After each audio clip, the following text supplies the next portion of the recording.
ഇനിയും കേക്കുമായി പോവും. ഒരു സംശയം വേണ്ട, ഇനിയും കേക്കുമായി ഞങ്ങൾ ക്രിസ്മസിന് അവിടെ നിന്ന് ഇങ്ങോട്ട് കേക്കുമായിട്ട് പോകും. കേക്കുമായി ചെല്ലേണ്ടെന്ന് പറഞ്ഞ ക്ലിമിസ് പിതാവ് അല്ലേ പറഞ്ഞത്?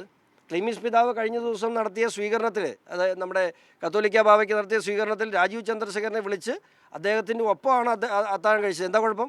അദ്ദേഹത്തെ എല്ലാവർക്കും കാര്യങ്ങളൊക്കെ ബോധ്യപ്പെട്ടു. ഇനി ഞങ്ങൾ പറയട്ടില്ലേ, ക്രിസ്മസിന് കേക്കുമായിട്ട് പോവും, ഓണത്തിന് ഞങ്ങൾ ചിപ്സുമായിട്ട് പോവും. ഇതൊക്കെ കേരളത്തിൽ ഒരു മതേതര പാർട്ടിയുള്ളൂ, ബാക്കിയെല്ലാം പൊളിറ്റിക്കൽ ഇസ്ലാമാണ്. അത് കോൺഗ്രസിൻ്റെ മുഖംമൂടി അറിഞ്ഞും എന്തിന് മുസ്ലിം ലീഗിന് പോലും ഇവിടെ യാതൊരു പ്രാതിനിധ്യമില്ലാത്ത രീതി. UDFിനകത്ത് മുസ്ലിം ലീഗ് കറിവേപ്പിലയാണ്.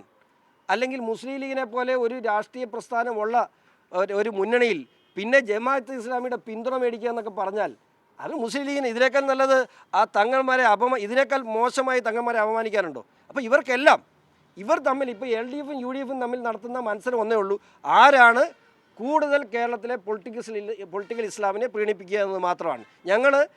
ഞാൻ പറയട്ടെ, ഞങ്ങൾ റംസാന് ഞങ്ങൾ ആഘോഷിക്കും, ഞങ്ങൾ ഓണത്തിന് ഞങ്ങൾ ആഘോഷിക്കും, ഞങ്ങൾ ക്രിസ്മസിന് ഞങ്ങൾ ആഘോഷിക്കും.